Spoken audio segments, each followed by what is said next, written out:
Naquele tempo, os discípulos estavam a caminho, subindo para Jerusalém. Jesus ia à frente. Os discípulos estavam espantados e aqueles que iam atrás estavam com medo.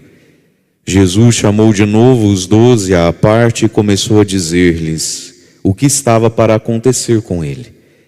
Eis que estamos subindo para Jerusalém e o Filho do Homem vai ser entregue aos sumos sacerdotes e aos doutores da lei, e eles o condenarão à morte e o entregarão aos pagãos. Vão zombar dele, cuspir nele, vão torturá-lo e matá-lo, e depois de 3 dias ele ressuscitará. Tiago e João, filhos de Zebedeu, foram a Jesus e lhe disseram: Mestre, queremos que façais por nós o que vamos pedir. Jesus perguntou: O que quereis que eu vos faça? Eles responderam: Deixa-nos sentar um à tua direita e o outro à tua esquerda, quando estiveres na tua glória. Jesus então lhes disse: Vós não sabeis o que pedis. Por acaso podeis beber o cálice que eu vou beber? Podeis ser batizados com o batismo com que vou ser batizado? Eles responderam: Podemos.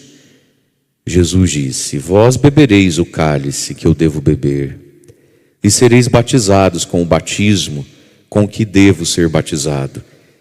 Mas não depende de mim conceder o lugar à minha direita ou à minha esquerda. É para aqueles a quem foi reservado. Quando os outros 10 discípulos ouviram isso, indignaram-se com Tiago e João. Jesus os chamou e disse: Vós sabeis que os chefes das nações as oprimem e os grandes as tiranizam. Mas entre vós não deve ser assim. Quem quiser ser grande, seja vosso servo, e quem quiser ser o primeiro, seja o escravo de todos. Porque o Filho do Homem não veio para ser servido, mas para servir e dar a sua vida como resgate para muitos. Palavra da salvação. Glória a vós, Senhor.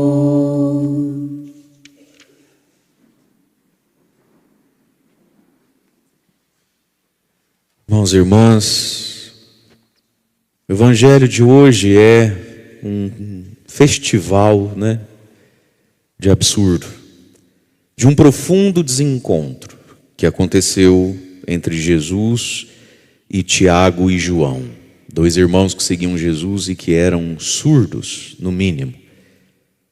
Nós temos um desafio na vida: escutar o que está sendo dito.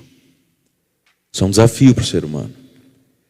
Escutar o que está sendo dito. Nós temos um TDAH espiritual já nascido conosco, Como é difícil escutar o que está sendo dito. Existe a dificuldade do ambiente, da distração, Mas existe a dificuldade que é nossa mesmo. A gente tem a mania de só escutar o que quer escutar, E é impressionante como tem gente que é tão inteligente para alguns assuntos e quase burra para outros. Por quê? Porque só escuta o que quer escutar. A gente só aprende, ou muitas vezes só está aprendendo o que no fundo quer aprender. Então, quando algo não nos parece apetecível, desejável, gostoso, a gente simplesmente cancela, não escuta, faz ouvidos moucos, Ou diz que não entendeu. O que está acontecendo aqui no Evangelho? Pela 3ª vez no Evangelho de Marcos, Jesus anuncia a sua morte em Jerusalém. Então ele vai dizendo aqui, o que vai acontecer com ele em Jerusalém. E o início do Evangelho começa dizendo: os discípulos estavam espantados e a multidãozinha que ia atrás de Jesus estava com medo. Espantado e com medo do quê? Do que Jesus vinha falando. E porque o que Jesus estava falando estava frustrando um sonho, frustrando uma expectativa. Esses bons homens que seguiram Jesus na qualidade de apóstolos, eles tinham no fundo da cabeça deles uma compreensão do Messias, do Cristo, muito diferente da compreensão de Messias e Cristo que Jesus estava purificando e ensinando. Na cabeça deles havia uma glória, um Messias semelhante a Davi, pastor e rei de Israel, politicamente falando. Então, eles deixaram tudo, estavam com Jesus, tarará. Mas no fundo da cabeça deles, qual era o último capítulo dessa história? Em Jerusalém, que é a cidade importante, eles estão vindo do interior da Terra Santa, dos cafundó do Judas.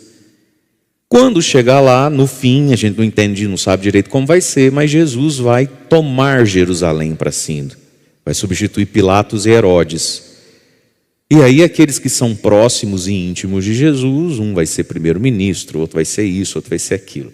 Então, a ideia de que Jesus ia pegar esse mundo tal qual ele é e repaginá-lo. E essa não é a nossa fé.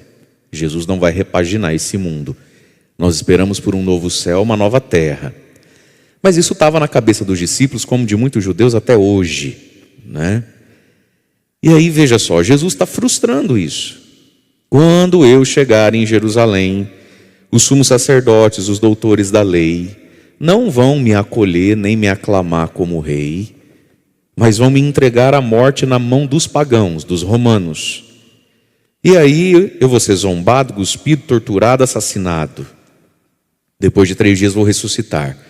Essa palavra também, ressurreição, para os discípulos era algo muito difícil de entender, porque ninguém tinha ressuscitado ainda também. Então, mas veja, Jesus está dizendo para os discípulos: eu entendo que você cresceu ouvindo uma coisa, viveu esperando uma coisa, e eu vim aqui para te dizer, não tem essa coisa.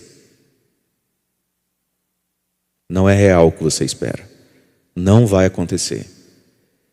E os discípulos então teimam em fazer de conta que Jesus não está falando isso. Então, depois dele ter falado tudo isso, né?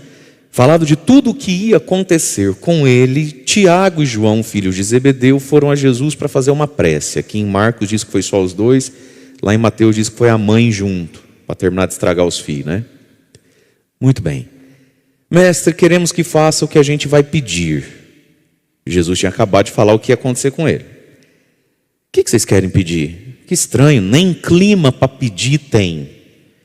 É o ser humano desintonizado do ambiente, né? Igual criança. Criança é assim, né? Pai e mãe acabou de discutir, estão os dois emburradão, né? O clima está pesado em casa. Chega a criança, o pré-adolescente ou o eterno adolescente, né? Ô mãe, você já falou com o pai do meu celular? Ai filho, agora não é hora. Teu pai está bravo, ele acabou de chegar, deixa ele tomar um banho primeiro, jantar. Eu acho que amanhã a mãe vê isso. Ai que droga, tudo que é para mim é para depois. Eu preciso que os meninos das câmeras falem mais baixo, por favor. Vocês estão falando muito alto, está chamando a atenção de todo mundo ali, inclusive a minha. Baixa o retorno do ouvido aí de vocês. Então, a falta de sintonia, né? Em que ambiente eu estou? Nós queremos pedir uma coisa. Para começar, que não tinha clima para pedir nada, né? Depois de uma dessa, era ficar quieto. Amanhã a gente vê. Não, eles estão ansiosos. Eles querem alguma coisa. Igual criança quer alguma coisa. Deixa-nos sentar um à tua direita, o outro à tua esquerda, quando você estiver na sua glória. Mas que glória? Não vai ter glória. Ele já falou 3 vezes que não tem glória. Não tem glória. Como é difícil a gente ouvir o que a gente não gosta. Não tem glória.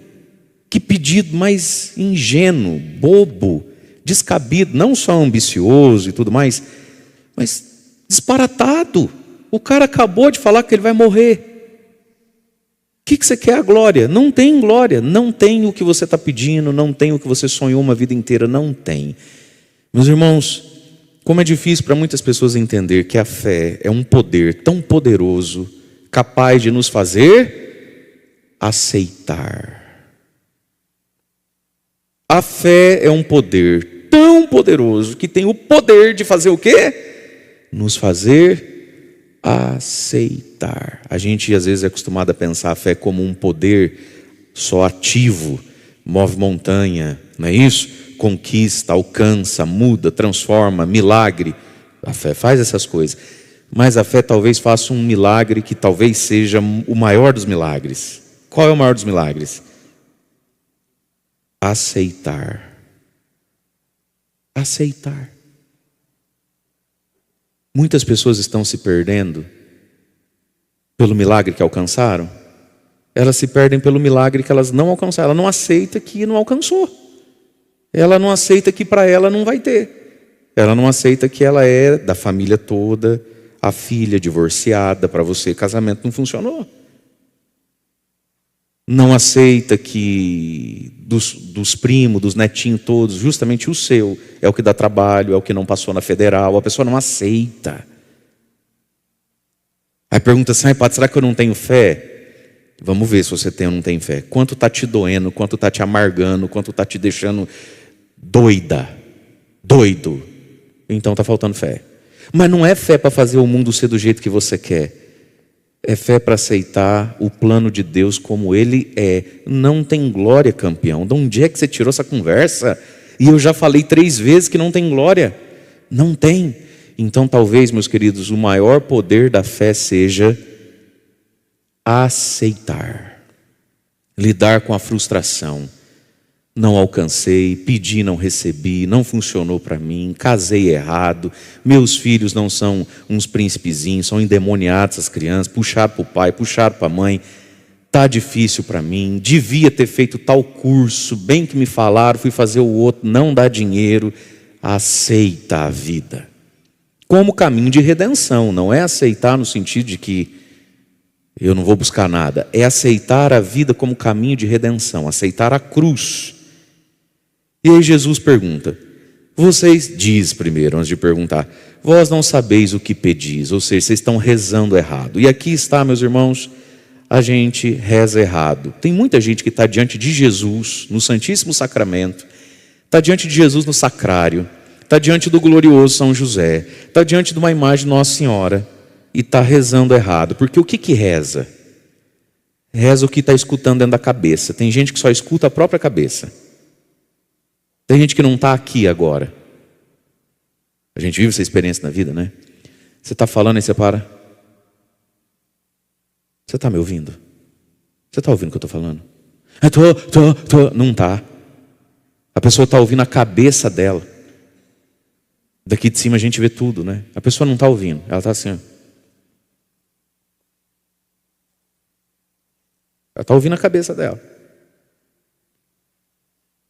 É o cabelo, né, que começa a desfiar assim. Quando não, faz assim, ó.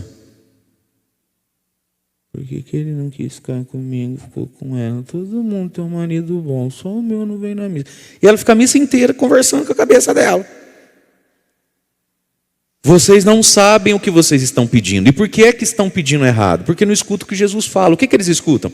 A cabeça deles, o sonho deles, o desejo deles, a quimera deles. Se a gente não escuta, a gente não reza direito. Porque a oração, meus irmãos, a oração que de fato muda a nossa vida, faz a gente ser um pouquinho melhor, a oração que nos desempaca, é a oração que brota do que Deus falou, não do que eu sonho, não do que eu tenho medo e não do que eu estou doendo, do que está doendo em mim. É por isso que muitas pessoas, às vezes, elas até tiveram uma experiência de fé. Elas têm lá dentro delas que não, Deus existe, Espírito Santo, maravilha, não, tá. Mas tem uma inconstância religiosa, uma inconstância com missa, dá uns perdidos em Deus. Por quê? Porque só escuta a própria cabeça. Ainda vem dizer para o padre, não padre, mas eu tenho fé, eu rezo todo dia. Mas o que você reza todo dia? O que você reza todo dia? Eu não te vejo na igreja, eu sei que você não escuta o evangelho, eu sei que você não comunga, eu sei que você não confessa. Como é que é assim que você reza todo dia? O que você reza todo dia? Reza a loucura da cabeça.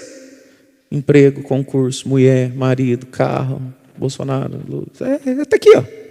Minha sogra, o quê? Não deixa ele tadinho. Arruma um namorado para ela, Nossa Senhora. É aqui, ó, tá aqui, ó.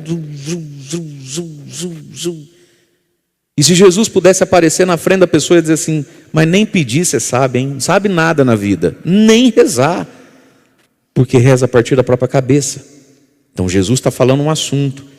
Quer ajoelhar aos pés de Jesus e falar, Jesus, nós queremos te pedir um favor. E Jesus deixou pedir o favor. Então vamos pedir um favor dentro do que Jesus está falando? Senhor, dá a graça de eu morrer com você então. Me dá essa força, Jesus, que eu sou medroso, que eu não consigo dormir nem com a luz apagada, quanto mais morrer com você. Mas me dá essa graça. Jesus, bota a mão na minha cabeça, pede para Deus tirar esse medo que eu tenho. Mas seria uma oração a partir do que Jesus falou. Mas não. Eles são birutinha da cabeça. eles rezam só o que escutam dentro de si. E o que a gente escuta dentro de nós? As meias verdades que a vida, a sociedade e a família nos incutiu. O que a gente escuta dentro de nós? As nossas feridas, os nossos traumas e loucuras. O que a gente escuta dentro de nós? As nossas futilidades, vaidades. Não disse aqui a primeira leitura da carta de São Pedro? Com efeito, irmãos, toda a carne é como erva, sua glória é como flor de erva. Secou, caiu a flor, não dura um dia, mas a palavra de Deus permanece para sempre. Quantas pessoas estão diante de Jesus rezando suas vaidades, ambições e futilidades? O que mais a gente escuta dentro da nossa própria cabeça? As consequências dos nossos próprios pecados. As nossas carnalidades mesmo. Não disse ali a primeira leitura, irmãos, vocês foram resgatados da vida fútil que vocês herdaram do pai de vocês, dos pais de vocês. Herdados, resgatados de uma vida fútil. As nossas futilidades, a inclinação do pecado, que a gente traz para dentro da igreja. Então era autoritário lá fora, agora encontrou Jesus, vem dar pitaco até na homilia do padre. Tem gente que é patrão 24 horas, de segunda a segunda. Ou ele manda em alguém, ou ele tem que mandar no padre. Ele só muda o lugar do vício dele. Não é assim? Então ela era dramática, chorona, vitimada e vitimista. Lá fora, carente e dengosa, me olhe e me queira. Agora ela é assim dentro da igreja, terço na mão, cara de santa. Só muda o lugar. Resgatados de uma vida fútil, machucada, suja. Mas se a gente não faz esse processo, o que a gente reza? Isso está dentro da nossa cabeça falando. E aí estava lá fora. Carente, dengosa, perguntando para Deus, para pai de santo, para pastor, para padre, para todo mundo. Sobre o amor, sobre não sei o que. Agora vem para dentro da igreja e fica no mesmo mecanismo. Não vão me chamar, não lembrar de mim. Nossa, o padre passou, não me deu paz de Cristo. É a mesma coisa, só que envelopou. Então nós precisamos rezar, meus irmãos, a partir do que Deus fala. E o que Deus fala, muitas vezes, ilumina de um jeito que o que a gente enxerga é bem feio sobre nós mesmos. É bem feio o que a gente enxerga sobre nós mesmos. Tem coisas em nós que tem nome feio. Entende isso? Tem coisa em nós que não é zelo. Tem coisa em nós que é ira mesmo, é raiva, é inveja, é ciúme, é avareza, é luxúria, é gula, é preguiça, é falta de caridade com o outro.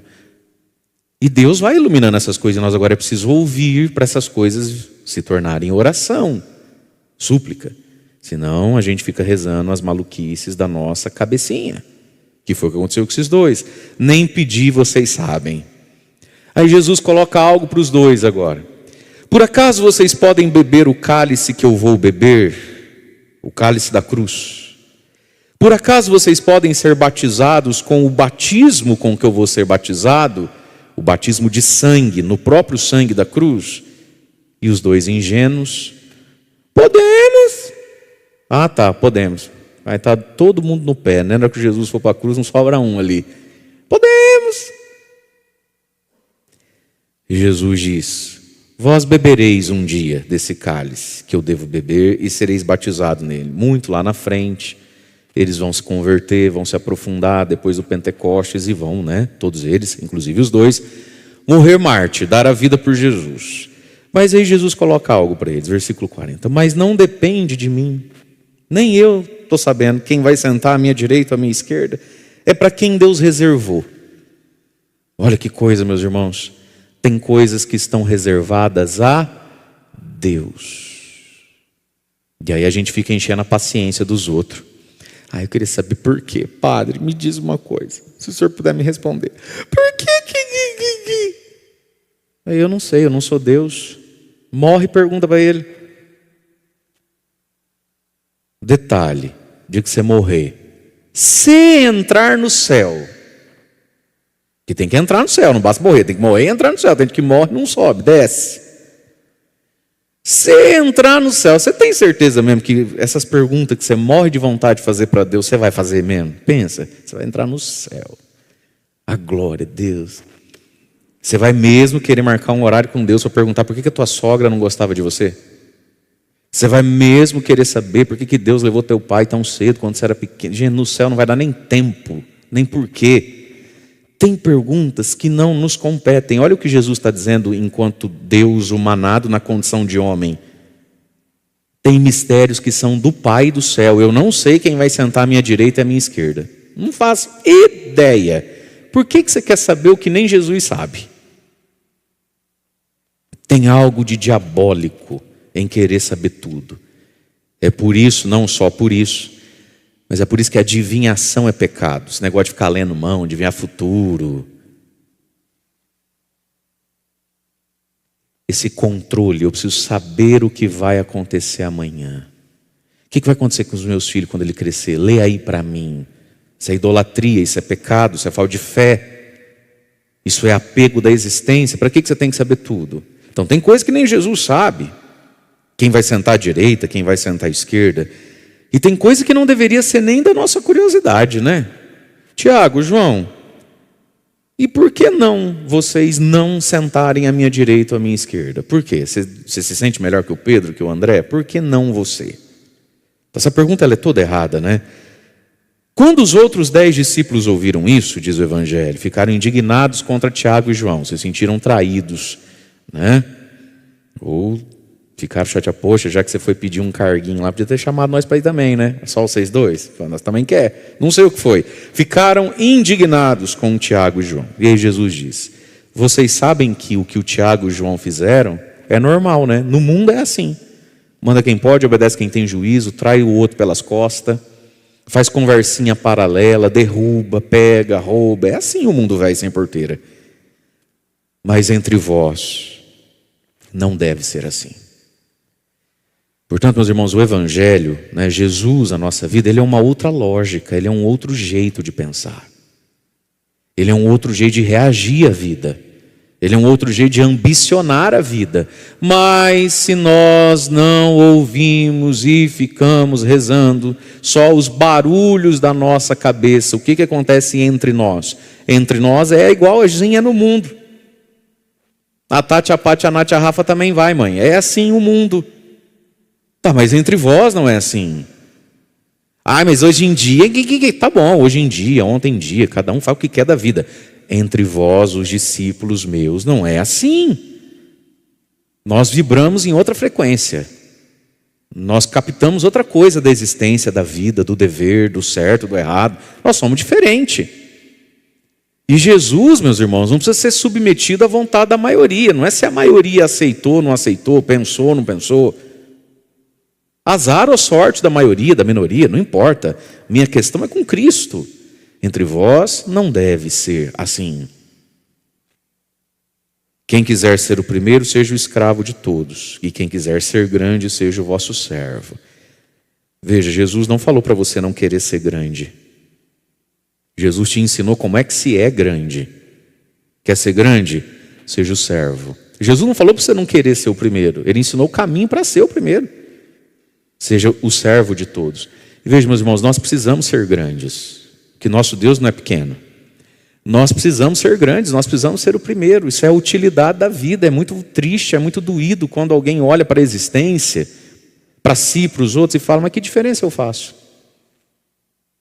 Eu morto, eu vivo. Tem gente que vai por esse caminho na vida, não tem? Sim. Nos faz bem ser grande na vida de alguém. Isso corresponde a uma ânsia da alma. Mas, como é que se é grande na vida de alguém? Dominando a pessoa, debaixo de ciúme, de posse. Onde é que você foi? Onde é que você estava? Você me ama? Você me quer? Não é assim? É assim que se é grande na vida de alguém? O outro, meus irmãos, é igual um peixe. Já tentou pegar um peixe com a mão apertando bastante? O que acontece se você apertar bastante um peixe com as mãos? Escapa. O outro só é seu na medida em que você não o sufoca, na medida em que você não o tortura. Não é assim? Tem filho que corre da mãe, do pai, igual capeta corre da cruz, porque sufoca, porque espreme demais, Relacionamento não é assim? Tem relacionamento que não está dando certo e o sujeito fala: padre, ela me sufoca. Os homens, né? Padre, eu só queria ficar assim 1 hora, 40 minutos sem ter que responder nada num celular. Amor, bem, para, eu tô aqui, você já viu que eu tô aqui, relaxa um pouco, doida. Homem, quando fica ciumento, possessivo, né? Mas isso é tudo na vida, gente. Tudo que a gente pega e aperta, é meu, vaza nos dedos. Quer ser grande? E você quer ser grande, sim. E é bom ser grande na vida de alguém. É bom ser amado. É bom se sentir útil. Mas como é que se alcança isso do outro? Possuindo? Não, servindo. Se dando e deixando livre. João capítulo 6, o final daquele capítulo 6, São João, discurso sobre a Eucaristia. Quando Jesus começa a perder a multidão e a multidão perder Jesus. Está todo mundo indo embora de pouquinho. Jesus ia falando e ia diminuindo o povo. Aí no final, esvaziou, né? E Jesus fala para os apóstolos, para os discípulos: e vós? Vós também quereis ir embora? E aí Pedro diz em nome dele: Senhor, mas embora para onde? A quem iremos? Só tu tens palavras de vida eterna. Pronto. Os discípulos nunca foram tanto de Jesus quanto no dia em que Jesus abriu a porta e falou: quiser ir embora, pode ir, nem vou chorar. E não ia mesmo. Pronto. Essa posse, né? Essa comunhão que está na liberdade. Santo Agostinho tem uma frase que diz assim: nunca tente conseguir por mal, por força, o que você não conseguiu por bem. Tentou algo com alguém por bem, não deu certo, não vai ser por mal que vai dar certo, vai? Não vai. Mas a gente teima na força, teima na posse, né? No medo. Então, entre vós não deve ser assim. Quem quiser ser grande e você quer ser grande, é bom ser grande na vida de alguém. Receber essa honra. Mas como é que se chega lá? Servindo o outro, cuidando do outro, dividindo com o outro o que eu tenho ele não tem, sendo o servo do outro, né? E quem quiser ser o primeiro, e você quer ser o primeiro. É muito doído ser o último em tudo e no coração de todo mundo. A gente tem que ser o primeiro na vida de alguém. A gente tem que ter peso na vida de alguém, sim. Porque você tem na sua vida quem é o primeiro no seu coração. Pensa aí dentro de você. Quem que se morresse hoje, tua vida viraria de ponta cabeça. Quem se te faltasse hoje, fosse embora hoje, você ia brigar até com Deus. Todo mundo tem no coração alguém, alguns, pouquinhos, nunca muito, que são verdadeiramente importantes. E por que é que eles estão nesse lugar? Porque nos serviram, porque nos servem, não é? Então quem quiser ser grande seja o servo, quem quiser ser o primeiro seja o escravo de todos. Mas por que viver assim? E aqui está, meus irmãos. O ser humano precisa de uma razão, ele precisa de um motivo. Por que viver assim, sendo que a maioria não vive assim? Por quê? Qual é a nossa razão? Qual é a nossa mística? Qual é a nossa espiritualidade? Qual é o nosso porquê? Porque nós somos bobo? Porque é gostoso trabalhar igual uma escrava velha? Por que você é a pessoa boa que você é? Porque você não tem coragem de ser mal? Você sabe que quando alguém é bom, e tem muita gente assim, boa, mas faz mal para ninguém e ainda faz bem para todo mundo. Mas você sabe que quando você é bom, mas vive reclamando, murmurando e praguejando o bem que faz, e tem muita gente assim. Ela faz tudo certo. Mas na primeira oportunidade que tem, ela vira uma metralhadora.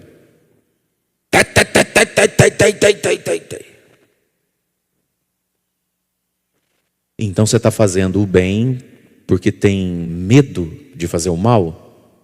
Gente, tem gente que não faz o errado, faz o certo, mas não é por virtude, é por incompetência mesmo. O sujeito que já está na gandaia, mas ele não tem coragem. Vamos olhar para o nosso coração, porque quantas vezes a gente faz o certo e faz reclamando, e depois de ter feito o certo, o coração ficou azedo, ficou triste, injustiçado, tudo é eu, as pessoas só me exploram. Então chuta o pau da barraca, vai fazer o que o diabo quer também, ué. Oxe! Um dos sinais da virtude é a paz, a gratidão e a doçura. Você não faz o mal, você faz o bem. E depois? Fica em paz, fica de boa, fica doce, fica grato, fica satisfeito. A virtude nos satisfaz. Então eu posso estar sendo serviçal para um filho, para um esposo, para um marido, eu posso estar sendo serviçal a uma comunidade. Mas se isso não é feito na virtude, depois de fazer, a gente fica por dentro azedo, murmurando, praguejando Deus e o mundo. A virtude nos satisfaz. Então se a gente não anda satisfeito nem adocicado por dentro, é porque a gente está fazendo o certo, melhor do que está fazendo o mal, é verdade. Mas está incompleto o caminho. A virtude satisfaz. A virtude pacifica cabeça e coração. Tá.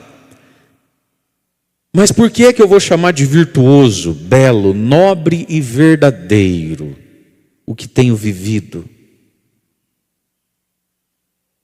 Tem coisas, meus irmãos, que só faz sentido na fé. Jesus disse: seja o escravo, seja o servo, seja o último, porque o Filho do Homem, porque eu vim, não para ser servido, mas para servir e dar sua vida como resgate para muitos. E aqui está então para Tiago e João, que ambicionavam uma cadeira à direita e outra à esquerda na prefeitura de Roma, de Jerusalém, na prefeitura de Jerusalém. Tiago e João, pega essa capacidade de ambicionar, de almejar, de buscar, e ambicione, almeje e busque ser como eu sou. Essa é a ambição do discípulo, ser como Jesus é, ser outro Cristo. Essa é a aventura que vale a pena na vida. Mateus 5, bem-aventurados não sei o que, bem-aventurados, na boa aventura, na aventura feliz da vida, no caminho feliz. E aí a gente pega lá as bem-aventuranças, né? Bem-aventurados isso. Quem é que é o bem-aventurado? Jesus é o bem-aventurado. Então, feliz, no rumo certo, na ambição certa, quem ambiciona, quem deseja, quem almeja ser como Jesus foi. E aí, na sua vida, na minha vida, vai ter alguns momentos que para a carne, para o ego, não é apetecível. Gostoso, gente, é ficar sentado, dando ordem para os outros. Para a carne da gente, o gostoso é mandar sem... Mas Cristo não foi assim. Então a gente vai contrário a isso. Por quê? Porque gosta de sofrer? Por quê? Porque ficou bobo? Não, porque Jesus, o discipulado, me dá uma nova ambição. Ser como Jesus foi. Essa é a minha ambição. Essa é a minha recompensa, essa é a minha paz, essa é a minha alegria. Porque eu, disse Jesus, não vim para ser servido, vim para servir. E fazer da minha vida causa, motivo do resgate de muitos. Eu posso ter muita gente me servindo. Mas talvez olhar para a minha vida e ver todos me servem. E eu não sou causa de resgate na vida de ninguém. Ninguém ficou melhor por causa de mim. Ninguém se levantou do chão por causa de mim. Minha vida não é causa de nada. Mas Cristo disse, a minha vida vai ser causa do resgate, da salvação de muitos. E aqui, meus irmãos, a gente entende o mistério do Evangelho, da fé, do serviço e o mistério da igreja. Ter parte na salvação de muitos. Como é que eu posso ter parte na salvação de muitos? Disponibilizando meu tempo, minha oração, oferecendo a Deus meu sacrifício, dando testemunho, de fé, de vida, dando dinheiro, patrocinando o Evangelho, a igreja, quem evangeliza, disponibilizando minha pessoa, e por óbvio, cuidando do que tem que cuidar, em mim mesmo, dentro da minha própria casa. Mas para a nossa vida ser causa da salvação de muitos. Louvado seja nosso Senhor Jesus Cristo, para sempre seja louvado.